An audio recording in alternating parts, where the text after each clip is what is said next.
Good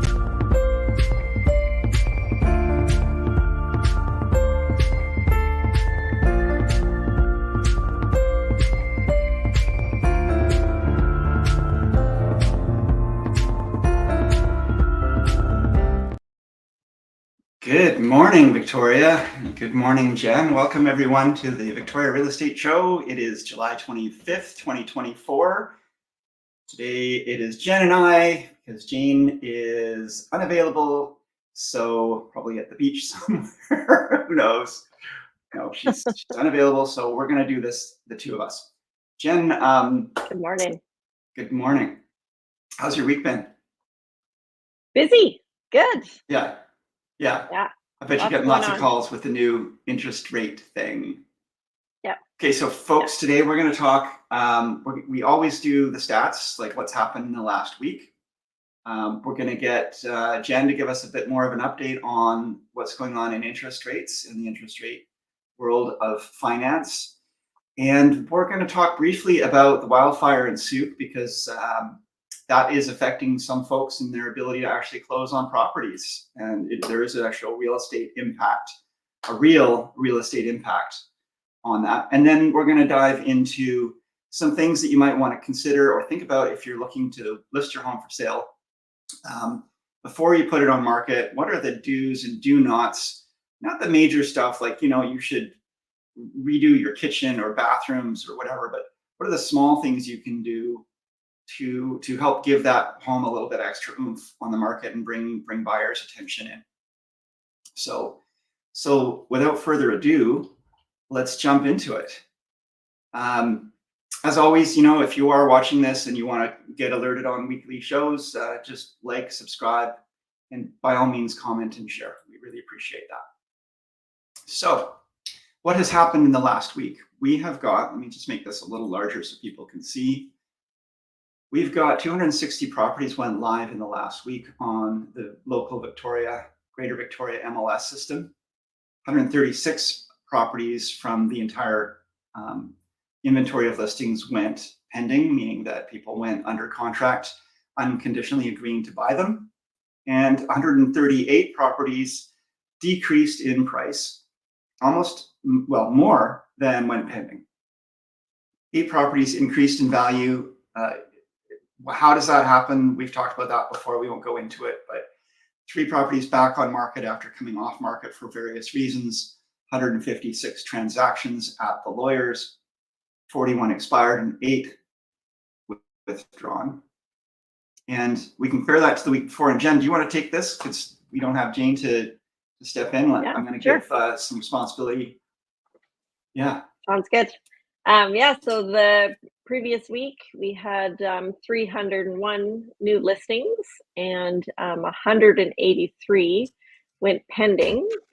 Price decreases, there was 178 price decreases, no price increases, and 4 properties went back on the market, and 196 properties sold, and there was 66 expired listings and 9 withdrawn.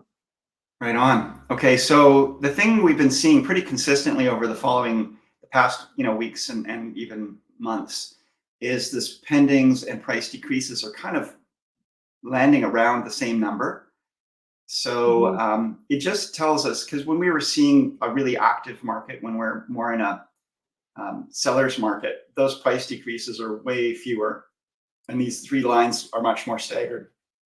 And I would say, if we were to go really into a buyer's market, we would start to see those price decreases, increasing well beyond the pending properties as the pendings are going down, and we're seeing less sales, and buyer and sellers having to make adapting and adjustments. So it's just interesting. We've been pretty steady around here. It's been kind of just hovering around that in between, I think, in terms of, are we in a buyer's market, a seller's market? We're just kind of in the middle. It's been pretty consistent. That's a really good observation. Yeah. Well, thank you. You're welcome. So we also track, and these come out on Mondays, And this is for the entire month. And of course, we're only, partway through the month. So these numbers are month to date as of last Monday and the Monday before. And again, I'll take the first one, Jen, if you want to follow with the second one. And Sure. what we track here, so this is the right-hand side of the slide, and the two columns on that right-hand side are the month to date for July and last July 2023, the full month. So we can see as of Monday, July 22nd, 442 unconditional sales compared to 595 for the entire month of 2023. We're probably on point, given that we have another third of the month coming to even surpass that number for sales, or at least probably hit close to it. New listings, 947 versus 1,125. Yes, again, we're going to probably see that number surpass last year's. And then the big one here is the difference between active listings this month, this year, 3,396 versus 2,419 last year for the month of July. So we're definitely up in inventory by about around 1,000 properties. Wow. Well, we like to use this slide beforehand just to compare the what we've done between week and week. So Jen, do you want to take that one? So, I think, yeah, so based on the previous week, July 15th, ending Monday, July 15th, we had 285 net unconditional sales this year versus the full month of July in 2023 of 595.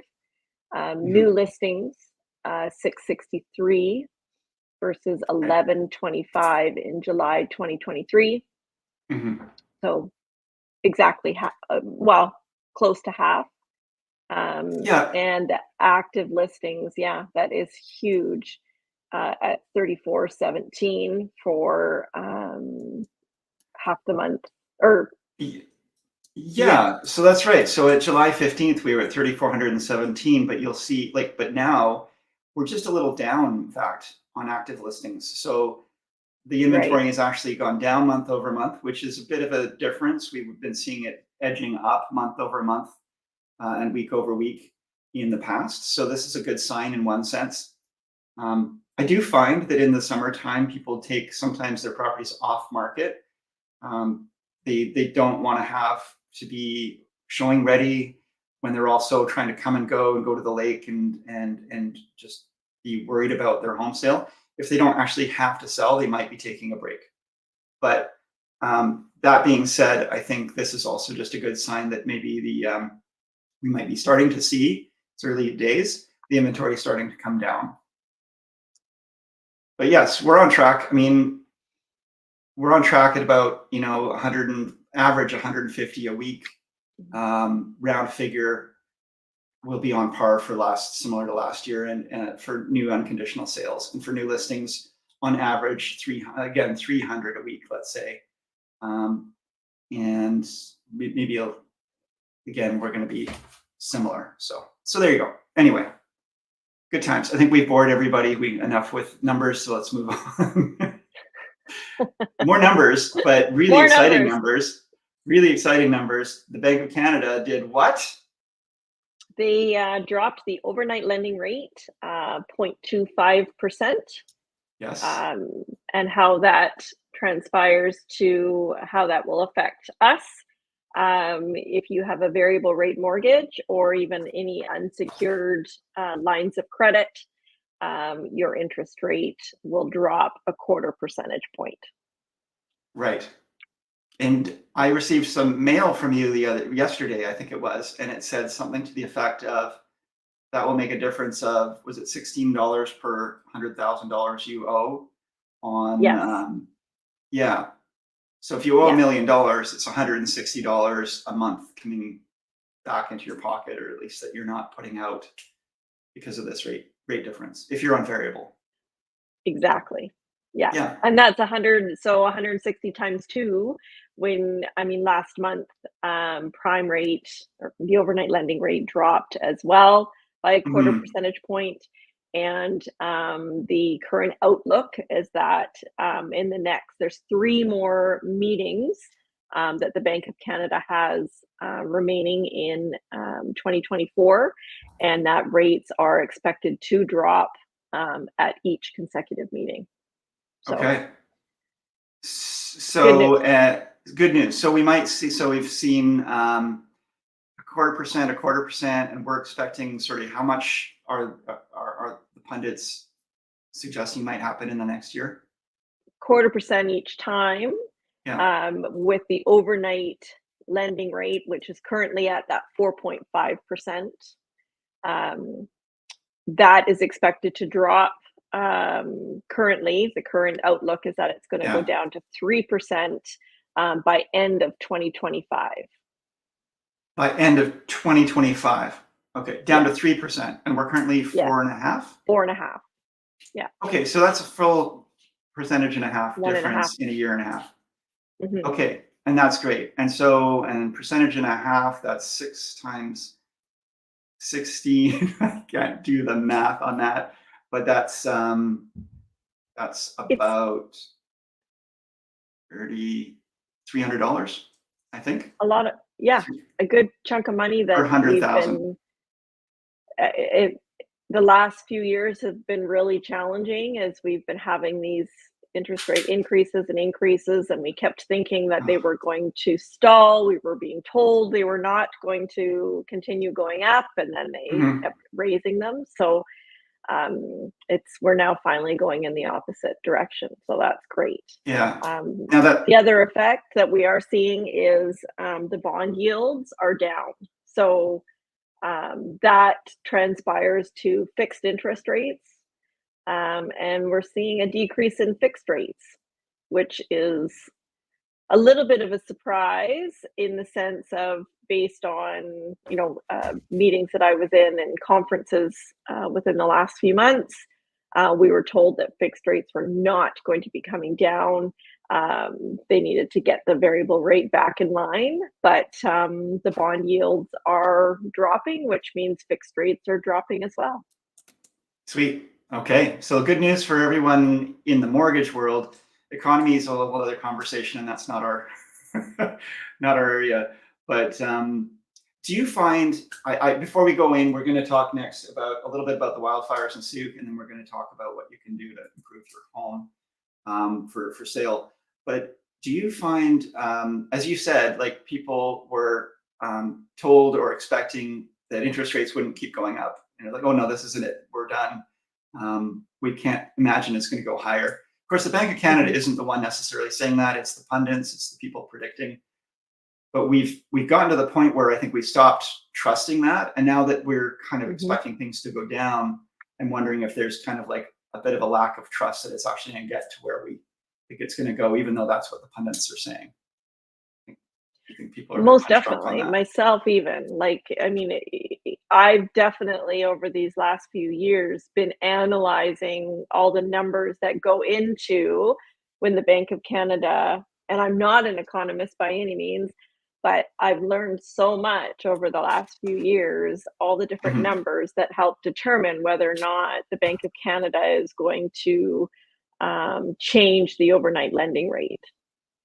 Right. So, the inflation number, unemployment rate, those are two of the big ones that determine whether or not how how they're going to affect the overnight lending rate. And just Right. attending that much, educating myself that much more. Whereas, I mean, I will admit I've been in this industry for a long time, but wasn't until the last few years that there's been so much more fluctuation Yeah.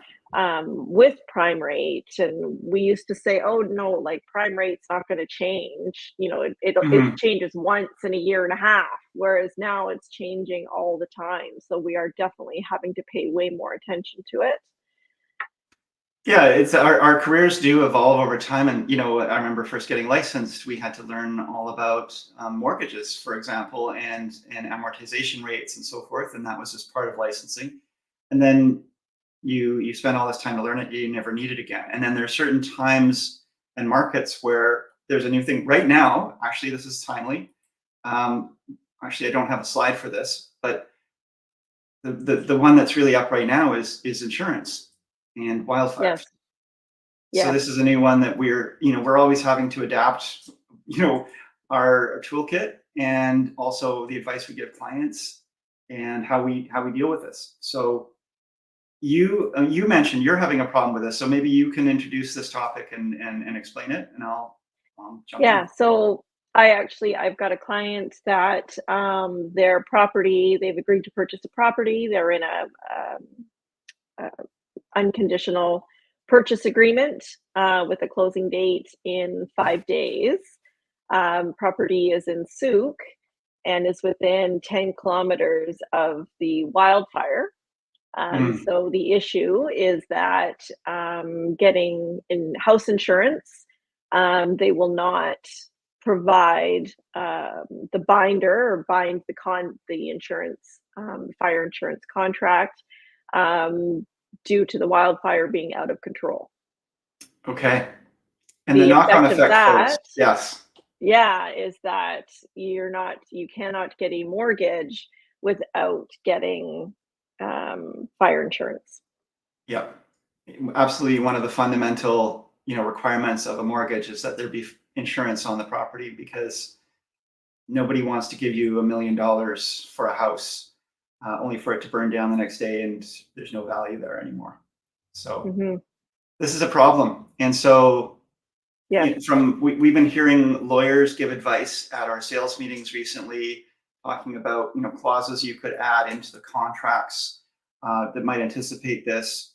But there's always that give and take in an offer, where the clause might be protecting of the seller, but it could really impact the buyer, and vice versa. So some people are putting clauses into their contracts that state, if there is a wildfire that comes up before closing, the buyer could, at their discretion, you know, extend the Extend the closing date. period so that it closes later after the fire is dealt with. But that causes a problem for the seller, of course, because they're not getting their funds when they expected, and they may have another property that they are buying that isn't contingent on any of that or has no protections. And so, of course, a buyer wants that for their protection. A seller definitely should strongly think about whether or not, seriously consider whether that is in their interest or not. We explored, because this just came up yesterday. We explored the thought, okay, perhaps you can get high risk insurance, but that is not the case. Mhm. The other piece, in talking specific to the lender, they get notification nationally of certain postal codes that they are required to do a check and determine how far away they are or from any wildfires, and if they will not fund the Okay. mortgage. So it is very concerning, but like you mentioned with the lawyers, there's usually always a solution to be had. Um, and we will find a solution. There are some options for my client to proceed. Um, so he's not going to lose the house. It's Mhm. going to work out. It always does. I always tell people there's always a solution. Um, so yeah, we'll figure it out. There is always a solution. And my Yeah. cat has just come to say hi. He does that every once in a Yes. while. He says, "Give me some attention or give me some treats. I'm going to hold Yeah. you hostage during the show." Um, so yeah, there is. I mean, there's almost always a solution, but some of those solutions are not ideal, right? So, No. um, but the lawyers will work these things out. The best thing you can do is get ahead of it, anticipate it, and so I was saying to you earlier before the show started that, one of the things I've been advising clients throughout my career is, you know, you have a condition for insurance in there. If you're going to have a mortgage, you need to have insurance in place. It's going to be a requirement. So go get the quote. But I've also said to clients, when they get the quote and they are ready to remove their conditions, and they're like, well, I don't actually have insurance yet because I don't own the house. And in the past, I have said, that's fine. As long as you know you can get insurance, that's not a problem. Just make sure you have insurance in place before the closing. But now I think it's really important that we update that to say you get your insurance confirmed and bound. You get the insurance company to agree to insure you. So you get an agreement for that insurance. You get bound, and that's different than getting a quote. And I guess it's kind of the, I mean, an analogous one would be this difference between being pre-qualified and being pre-approved on a mortgage. Yes. Yep. Right. So not everybody knows the subtle differences between those two, but there's a big difference. And same with, Yes. getting a quote and getting someone saying, yes, we can give you insurance, but actually having that insurance is Doing the underwriting per se, I guess. Yeah. Right? Yeah. Yeah. Exactly. So folks, that's the main takeaway from that message is, make sure you've got insurance in place, especially if you're buying somewhere that is prone to wildfires. And Sue, certainly, and the area past there, we've seen it in the past and it's been on our radar for a while. Right now, it's really pertinent. Okay. So what are we talking about next? We're going to talk about what are some of the things you can do to, how do I move this forward again? What am I forgetting? There we go. There we are. Small repairs that you can do that can actually affect the value of the home or how quickly it sells and that sort of thing. So I love this topic. Me too. Me too. Yes. And I must say, folks, we didn't really prepare for this. This was kind of like, what are we talking about today? Let's throw this out there. And I think these are great photos actually for this because it is the small stuff that makes a big difference when someone is looking at a home. And for example, I have a 3-strike rule when I'm going through a home internally in terms of how I feel I want to advise my clients about the home is, I arrive there and we go inside the house and the key sticks or the door is really loose and jiggly. Okay, somebody could have been doing some more upkeep on this. There hasn't been maintenance here. And you go inside the house and you maybe you turn on a faucet and the whole faucet is loose in the housing, and then there's some other thing you notice and some other, you start to notice whether you start to feel how a house has been lived in and cared for. And some of that is really minor stuff that really is easy repair. And isn't really material to the house, but it does give an impact and a feel, and it also sort of gives you a more global sense of what, if they've missed this, what else are they missing? What else are they not doing in the home? So those are some of the things that I just noticed, and I think it's really important that people do. So, Jen, you've bought and sold a number of homes. What have you done to prepare the home for sale? What have you noticed? Well, it's always I haven't bought and sold for a while. We've built the last 2 homes that we have owned, but in the past, I know, or even in talking about selling homes in the future, it's always a discussion of, well, my husband will say we need to paint, we need to get new carpets, and I'm like, well, but do we though? Because what if those colors are, is that a expense necessary? Yeah. So if the people are kind of come in and just rip out the old carpets, or you put in carpets that are beige and they want red fiery carpets themselves, or they want to do hardwood, the new buyers, you've just spent money that was unnecessary. And you don't know all the different potential buyers out there and what their tastes are. You can play for the average, and that will do well for you. But it's not going to. It may not be money well spent. Where, my mantra is cleanliness. Make sure it's clean. Clean is way more important than fully updated. A fully updated home that's dirty and messy and grungy can really have a negative impact on people as well. And I find that a lot of really good solid homes that are not updated but are clean can have um, you're if you were to update them, you'd be spending a lot of money taking it in a direction again that may not be in agreement with what the ultimate buyer is going to do, and you're not necessarily going to get your money back. So you're way better to invest in the cleanliness. I just want to see what the next slide is. Okay, so that's that. So I made a Good. list of things as well, and I think One you're really question on. though. Hmm. Okay.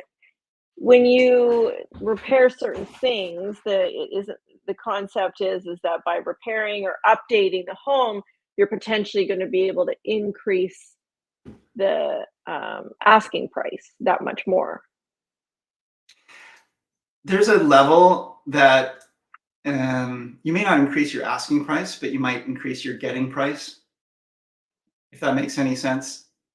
Yeah. So there's there's there's where you can market the home and bring people in and attract them to have a look, but then there's also what are they going to be offering on that home? How confident are they going to be that this home meets their needs, or that they are going to be, nobody wants to buy a home that's work.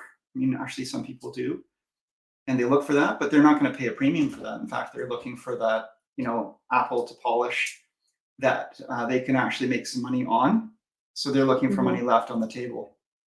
And to not leave money on the table is to do some of these minor repairs that a lot of buyers, a lot of people um, are not that handy, or are not interested in being that handy. Maybe it's based on the time they are in their life, whether they're just first time buyers who don't have a lot of skill sets around home ownership, or retirees who are just tired of doing updates and renovations and things. And they just want something turnkey for them. And a lot of Hmm. retirees, by the way, they don't care if the house is fully updated or not. They've lived in a home that was 20, 30 years old for many years. They're maybe downsizing, and they're actually quite comfortable and used to that home that's got a design and an aesthetic that's 20, 30 years old, hasn't been updated. They're fine with that. What they're Right. not fine with is a place that's been really banged up, not cared for, is a little run down, and needs work. That So, is so true, that feeling you get when my husband and I just went for a walk this weekend, and we walked down this little road, and it's a privately owned road. And just the mm, feeling in walking down the road, all the properties are cared for. It looks so nice. mhm, But versus other areas that, yeah, you walk on the property and the yard is right. gross. There's that, Yeah. yeah, there's that idyllic feeling of like, oh, this is a really nice place and I'd like to live here, Mhm. versus, wow, um, there's a lot of work here. Like, I can maybe not everybody has the imagination and the vision to see what's possible. And again, not everybody wants to take it on. So if Right. you, as the seller, can take some of your time, energy, money, and put it into doing that so it's turnkey for a buyer, that's where you're going to be seeing the most return on your investment. That's my opinion. And a lot of my colleagues will, and staging is really great. Staging can make a big impact because it can show how a home can be lived in. And, I'm an advocate for staging, although I think that can be overdone. And I'm an advocate for, certain renovations, but again, that can be overdone. So, Hmm. for But example, it's all about the feeling though. it is. It's about the feeling. Yeah. And if you can create that feeling inexpensively, go for it. But and it really, that partly depends on the type of home you're selling. If you're selling a modern home that's going to be attracting an executive couple with a lot of money, you want to have high end appliances and good quality staging and show the lifestyle that's going to attract them. But if you're trying Mhm. to attract a young family, or a retiring couple, it can be different. And so you want to know who your audience is when you're doing that. You may not need to do expensive staging that's going to cost you a number of thousands of dollars per month just to keep on top of it. Hmm. I have a list here. I'll just sort of read it out. Maybe we can talk about some of them. But I had a listing once, beautiful home, large home, and the sellers kept putting smelly stuff out for the showings. Like, it's supposed to be nice smelling stuff, but incenses and so forth. And I had so much feedback from clients, from buyers and their agents saying, it smells in there. I can't, what are they covering up? I can't, it's overwhelming.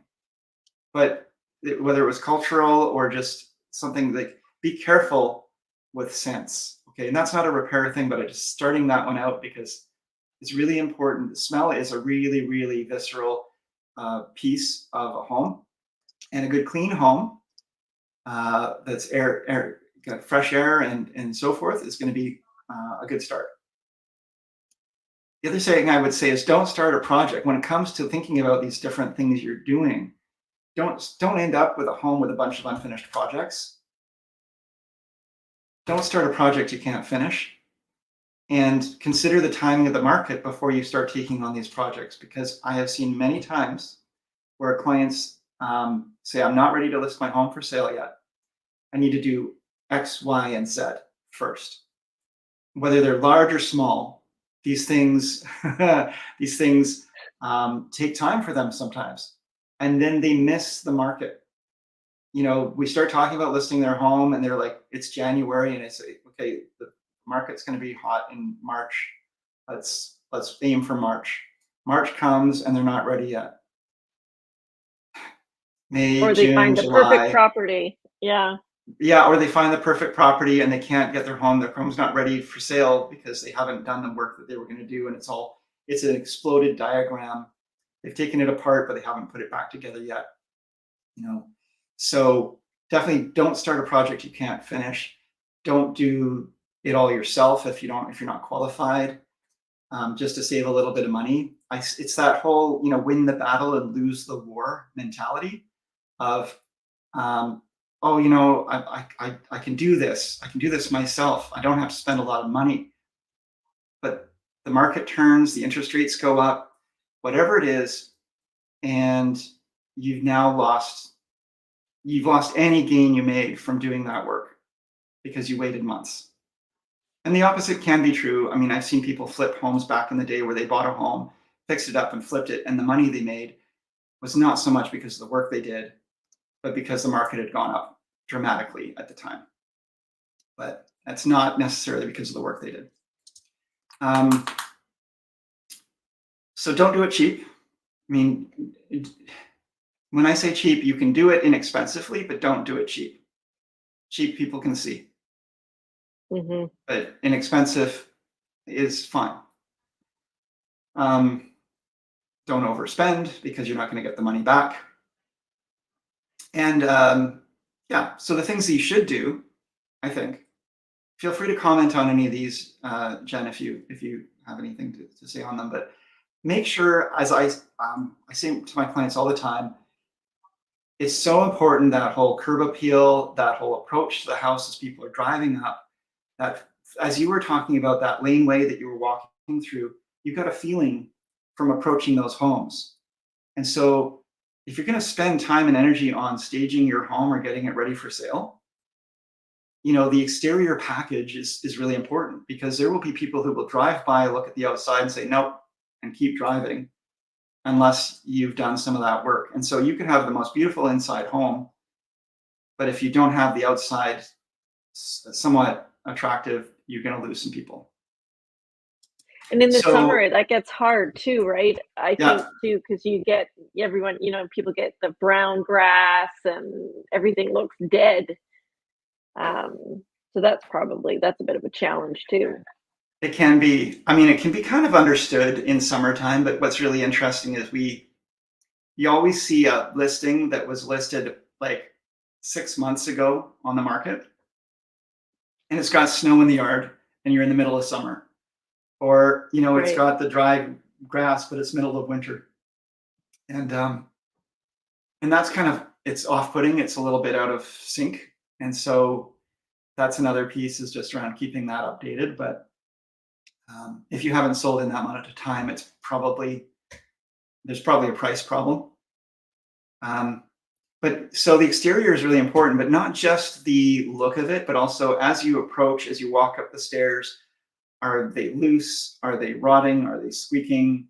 As you get to the door, is the lockbox easy to find? And this is for realtors.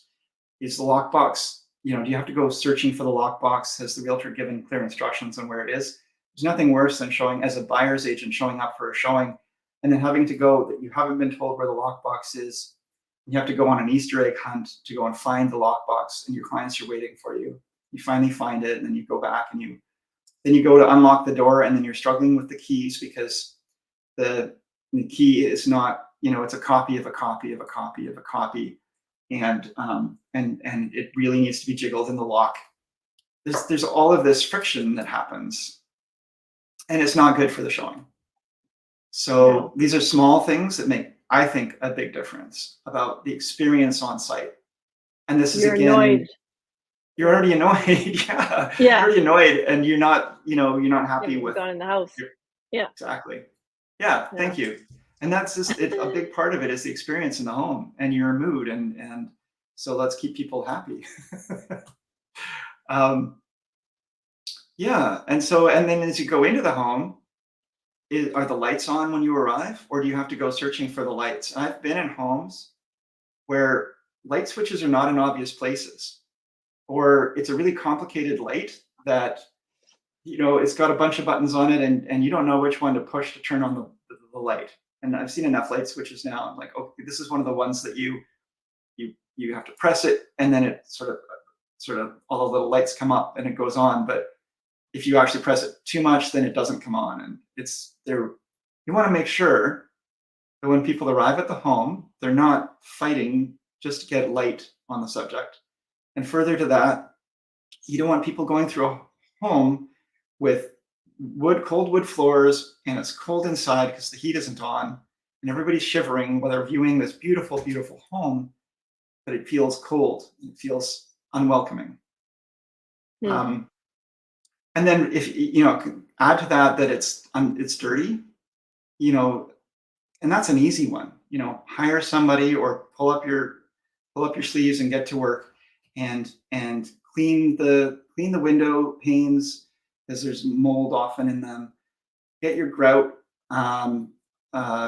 cleaned. Get your caulking redone around your sinks and bathtubs and things. This is not expensive stuff in terms of the value of a home, but so many times buyers will look at a home and go, no, I don't want this place. I see mold. I see dirt, and I don't want to get this. I don't want this to be here when I buy the home. And yes, they can hire professional cleaners themselves. Yeah, Jen? So when you go through and you're potentially gonna list a property and you're seeing these things, do you have because some people might just not know, like they don't know how to fix it themselves, so they just ignore it. Do you have contacts and people that you Yeah. can refer them to? Absolutely. There's lots of companies out there that will do these kind of things for you. And again, it's not, in the realm of value of a home and the ability to sell it, it's not highly expensive. But if you don't have the money to do it, and you're not willing to do it yourself, talk to your realtor. Sometimes, whether it's they discuss commission on a different level or something, but maybe there's some way to incorporate it into getting it done for you. There's a lot of times where you get a call from someone who is selling a home and they live in Ontario, and it's a tenanted home or it's an estate, and they are the executor, and they don't have the facilities to deal with it from a distance, and they're asking the realtor, for their advice, for their contacts to help coordinate some of this stuff to get it ready to go. And that we are a resource for that. We can be. Weeding is good. Think about safety, of course, for anybody on site. If you have some stairs or a deck that is falling apart, talk to your realtor, make sure that people aren't walking on it. Get a quote to get it replaced. You don't always have to pay the money to get it replaced. You can get a quote to get it replaced. Maybe, again, this goes to the same argument for carpets and other stuff. Maybe somebody doesn't want a wooden deck, they want a vinyl deck. Maybe somebody doesn't want a 10-foot by 10-foot deck, they want a 20-foot by 10-foot deck. So that old deck doesn't necessarily need to be replaced. But if you get a quote for replacement, that can help the buyer to not have the unknown of like, how much is this going to cost me? Right. Limb branches on trees that are, cut back, overgrown brush. There are so many things that we see on building inspections where the inspector is saying like, shouldn't have bushes close to the house because they call it a rat superhighway. I heard one time, because they can get up into the eaves, they can get up onto the roof and into stuff. So don't have, climbing vines, don't have things really close to your home. Cut back some of those branches, cut back some of those bushes. The root skin systems can get into your drainage system too. So those are things. So if that's just not there when the inspector is viewing the home, if that stuff's already dealt with and taken care of, then you don't have that additional, again, friction for a buyer to be like, well, now I have to deal with this. So those are just, again, some of the relatively small things you can do. Just make sure the home feels cared for. Make sure the home is easy, also easy to care for. Like it should feel cared for and also feel, if possible, easy to care for. And that, when I sold my home, we lived on a half-acre with a long, long driveway and next to a park. Leaves were always falling on that driveway. So I was out every day before showings with the leaf blower, making sure the driveway was clear, because I didn't want people driving up that driveway going, oh, look at all these leaves, I'm going to have to do this every day. So I didn't do it every day except when I was selling the home, but I didn't want that. I didn't want that impression. Right. That feeling to hit people. Yeah. So yeah. So definitely, I think we've covered, 100%, 200%, what you said earlier about you and your partner. Make sure your partner's on board with these things that you're doing and talk to them and talk to your realtor. This is a team, get everybody together and don't off-road on this. Don't just start doing your own things without consulting your realtor or, bringing in some other people for advice, because there is that whole 80-20, not the 80-20 rule, but there are people who are trying to get their home to perfection before they put it on market. That's a never-ending path. Right. Because you're living in the home. You're living in the home. And even if you weren't, then time and chaos ensues and things start to fall apart just with life. So you can't get the home to be perfect. You can get it to be in a highly saleable place. Anyway, that would be my advice to anyone looking to do small repairs. And if you have specific questions, by all means, ask. But those are my. So when you viewed homes, have you? Again, you've built your last two, but would dated versus clean? What are your considerations when you're seeing these things? When I guess dated doesn't really bother me because I think clean is more important. Like Right. when you're, the house that we bought first in early 2000s, it was an 80s home. And it had, oak cabinets in the kitchen and, Mm-hmm. the faucets were pretty basic, but it was clean Yeah. and Yeah. was I well do cared that. for. And Yeah. that's the thing. That's Yeah. the thing that's the biggest one, is it well cared for? And and if it's not been well cared for, and it's not every home has, and when it comes time to sell it, the question does become like, what can we do to bring this back to feeling cared for? And there are people who don't have the time, energy, and money to do it, or it's just too big an ask to do. And then you are selling it pretty much as is. And there is a cost to that. Right. But yeah, we can't, as realtors, we're not doing all this ourselves. We can help coordinate, but it's not, unless the home sells, we don't get paid. So it's difficult for us to come in and do a bunch of work to bring a home back to repair for someone, pay for it out of pocket, and then have it not sell. So it really is the responsibility of the owner to do, but we can definitely help coordinate and advise. Well, Anyway, that that's takes out the that. overwhelmingness, right? I mean, that it can be overwhelming Yes. for people, but that definitely having your realtor on board makes it less Yeah. overwhelming. And I like that overwhelmingness that you just said is it applies both to the seller taking away that overwhelmingness of the work to do, but also if you can then get the work that you need to do to the level that it doesn't have the buyer feeling overwhelmed. Again, it doesn't have to be perfect. Just don't have an overwhelming amount of work to do. Yeah. Yeah. Okay, so I think that's our show, and it sounds like a cat is in a closet locked in. Oh dear. So I can hear her trying to push the doors open. She goes in there when my partner is getting changed, and then sometimes she just curls up and sort of quietly sits there or goes to sleep, and then the closet doors get closed, and then she's stuck. So I think I need to do a rescue. So Jen, how do people reach you? Yeah, you could reach me at 250-217-4925. My Mhm. email is jen@jenlo.ca, and my website is jenlo.ca. Wonderful. Okay, and if anyone wants to reach out, I'm happy to answer questions or discuss real estate or just talk about life, the universe, and photography. Um, I am Andrew Plank, and I'm at 250-360-6106. My email is info@andrewplank.com. Instagram is plankandrew.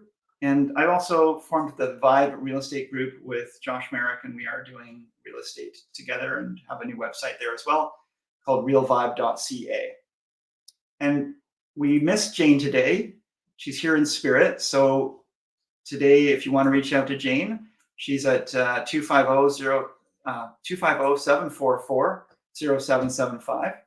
And you can reach her by email at the briarhillgroup@gmail.com. Her website is briarhillgroup.com. And she also hosts the Victoria Real Estate Show. She's on Instagram under realtyteacher_remax_Victoria. And I'm out of breath. Okay. So been a long show. Thanks everybody for your patience and for watching, and hope you got something out of it. Jen, thanks again. We are going to take a break I think we might have one or two more shows here, but we're going to take a break in August. So don't come looking for us because we won't be here, but we will be here next week. So Jen, I'll see you next week. And Sounds good. Next you week next is week as August well. 1st, I believe. Yep, Is it already? it will be. Okay, so maybe Yeah. not then. Maybe not. We'll play that by Well, ear. we'll We might be see here, we might not. I think September. probably not. We're taking August off. Let's just call it. We'll see you in September, Okay. folks. Thanks so much. Have a great day. Bye, everybody. Well, let's hit end stream. Otherwise, this will continue on.